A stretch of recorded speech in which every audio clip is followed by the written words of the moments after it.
Josh is saying many of the states we associate with socialism aren't actually socialist, and on the other hand, you're really making the case that capitalism, as you would like to see it, isn't currently in existence. But if you each have to choose one state, one society that comes as closer than others to your ideal destination, what would it be?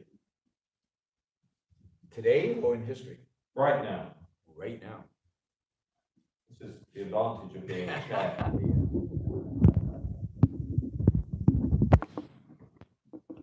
I mean, I think that it's a really difficult question to answer, because we live in what I would call a mixed economy world, a world in which there are elements of capitalism. There's some private property, but that private property is heavily controlled by the authorities.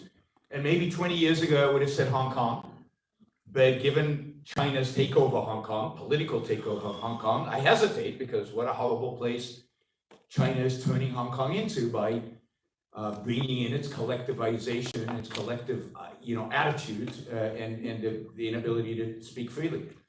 A lot of places that are relatively speaking, economically free are socially unfree, like Singapore. So I hesitate to even mention Singapore because I don't support the socialism there.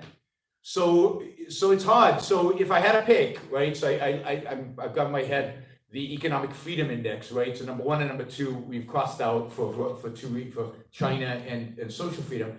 I think number 3 is New Zealand, which I happen to love because it's the most beautiful place on the planet. And I think number 3, number 4, number 5 are New Zealand, Switzerland, and Ireland. And number 6 is the United States. So I would say New Zealand, Switzerland, Ireland would be my top 3 that I would choose, where you get a good balance of both social freedoms and quite a bit of economic freedom at the same time. Okay. And now that Ireland has passed a law allowing for abortion, I'm good with that too. Okay, 3 for the price of 1. Josh, what about you? Well, look, as I already mentioned, first of all, capitalism is itself a global system. So identifying specific countries and saying that is a vision of the society we want to see is I don't think it works as a method. I'm going to try and answer the question, don't I? And that applies all the more for socialism. The whole basis of at least my vision of socialism, most of the socialists I've spoken to, is that socialism is international or it's nothing. That it requires the international cooperation of workers and nations everywhere.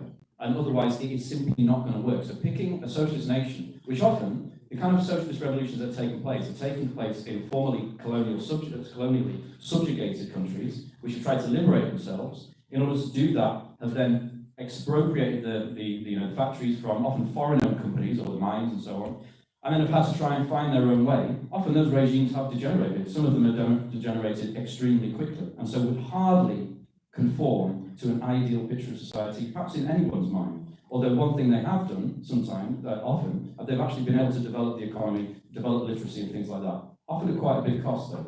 But in terms of talking about specific countries, one which currently still exists, which is trying to move in a socialist direction. I don't think it's there yet. I don't think socialism has ever been built anywhere, incidentally. And many of the people who tried to build socialism, people like Lenin and Trotsky, explicitly said, this is what we're trying to build, this is not what we have succeeded in building. But in terms of a case study for a country, with those caveats, and I will hope that you take those into consideration, I would like to talk about Cuba. Because Cuba is a tiny island with an even smaller economy, basically a tourist and tin economy, and production of sugar at one point, just off the coast of the greatest superpower, economic and military, that has ever existed in world history. Not the best place to really start building socialism, to be honest. They had a revolution in terms of like Castro and his movement. The purpose of their revolution was for democratic independence. It was a nationalist revolution to kick out foreign intervention politically, to kick out a dictator, incidentally, Batista, who, once he'd gone, he didn't take all of the foreign American, Canadian intervention with him. And so inevitably, in order to basically defend the revolution itself, they started nationalising and planning the economy, which I think was a step forward. It's not the end point. It's not, you haven't reached socialism simply by nationalising the economy. And what flowed from that is, first of all, the increase in literacy for the entire Cuban population, which was at a very low level, even for the region at that time, to basically 100%. the creation of the best healthcare system in the region, one in which rich Americans will even travel to Cuba to have their operations, which frankly is miraculous as far as I'm concerned. Free education, up to and including university education, which is better than here, which is quite embarrassing considering how rich the United Kingdom is.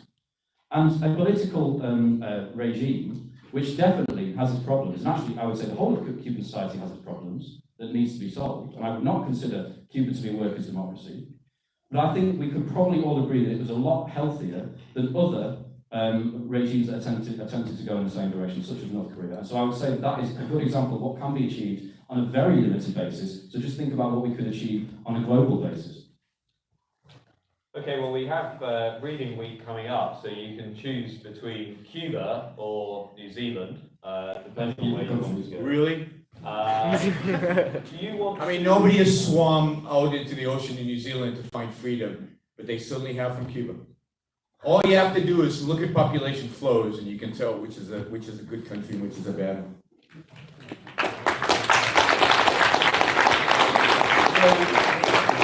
I also wanted to just ask you both, I'm going to ask you each a difficult question. I'm going to, Josh, I'll leave you to ponder this because you just finished speaking. So the question I wanted to ask you is, why are socialist parties and social democratic parties, despite everything you've said, doing so poorly at this point in time? But the question I want to ask Yaron is, despite everything you said, why are we seeing some of the stats that Josh cited about young people's support for socialism, strong support for Jeremy Corbyn in the UK, strong support for sort of similar Podemos in Spain and others? What's going wrong there from your perspective in terms of capitalism's inability to win over those voters? Yeah, let me be clear. I'm losing. Not right now, right here necessarily, but in the world out there, my argument is losing because capitalism is in decline and capitalism is fading. Capitalism is in crisis, if you want to call it, and the voices of socialism and social democracy are increasing, and they're much more popular than I am, much more popular. If Noam Chomsky were here, we'd have, the auditorium would be filled, right? Or if many socialists were here. So that is the key question. And I don't have time to give the complete answer, but I just want to mention two things that I think are crucial here. One is that the socialist side is being very good at attributing every single problem in the world today to capitalism. At least in America, it started with the progressives blaming every problem that happened in the 19th century, and then the big one, the Great Depression, on capitalism. No economist in the world, a majority of economists in the world, overwhelming majority of economists, don't believe that free markets caused the Great Depression anymore. But for decades, that's what they believed.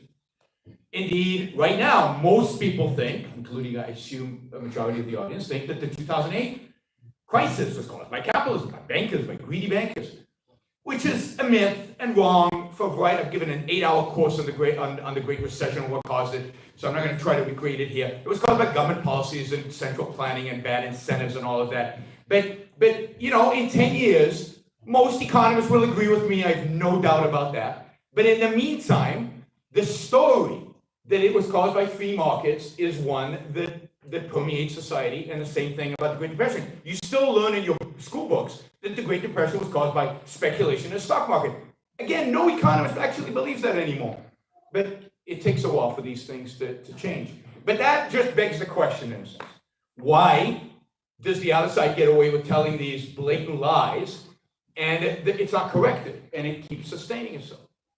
I think because there's one thing about capitalism that is so revolutionary that we're not ready for it. And that is the exact moral argument that we were discussing. Socialism is built on a 2,000-year-old morality.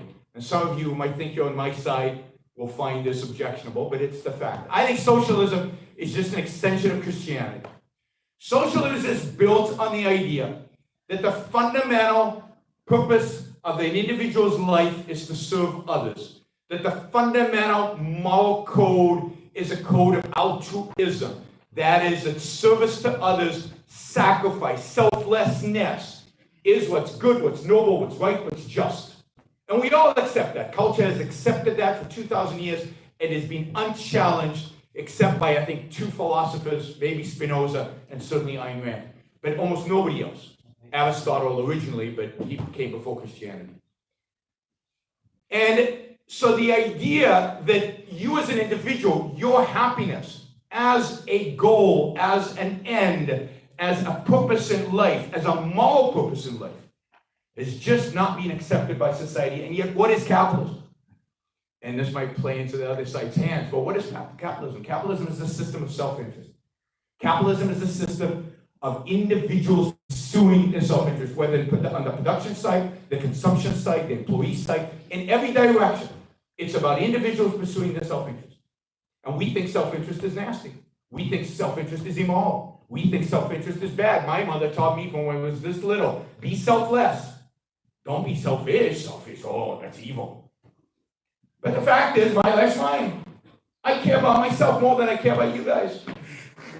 I save my kids if they're drowning before I save the neighbor's kids if they're drowning. My life is more precious to me than yours. My system of values is about my happiness, my success. And I don't think that it entails, I know it doesn't entail you being worse off, but it entails me focusing on my life and on my values and on my happiness.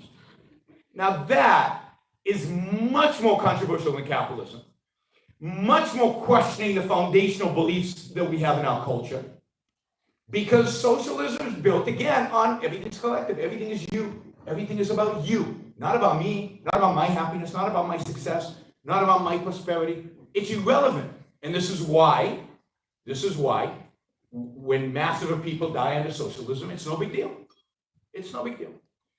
And again, my point is not that socialism can be tried perfectly. I think communism got there got pretty far.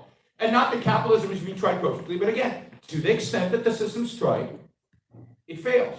And we can talk about Russia if you allow us at some point.